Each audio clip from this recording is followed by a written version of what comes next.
رسول اللہ صلی اللہ علیہ وآلہ وسلم کے نام کی قربانی رکھ سکتا ہے؟ ہاں، اگر کوئی شخص چاہے، جس کو اللہ نے طاقت دی ہے، جس کے پاس رزق حلال اللہ نے عطا فرمایا ہے، تو اس رزق حلال میں سے اپنی قربانی بھی رکھ سکتا ہے اور اپنے نبی محمد رسول اللہ صلی اللہ علیہ وآلہ وسلم کے نام کی بھی قربانی رکھ سکتا ہے۔ اپنے نام کی قربانی رکھے اور رسول اللہ صلی اللہ علیہ وآلہ وسلم کے نام کی قربانی رکھے تو علماء کرام فرماتے ہیں کہ یہ جائز ہے،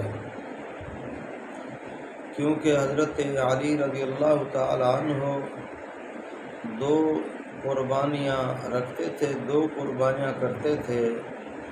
تو کسی نے حضرت علی رضی اللہ تعالی عنہ سے عرض کی کہ آپ دو قربانیاں کیوں کرتے ہیں؟ تو حضرت علی رضی اللہ تعالی عنہ نے فرمایا کہ ایک قربانی میں اپنی طرف سے کرتا ہوں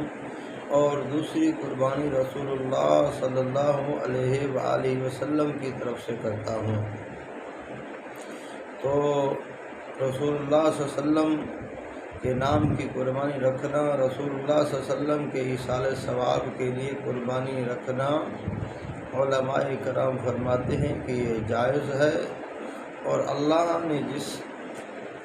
امتی کو وسعت دی ہے،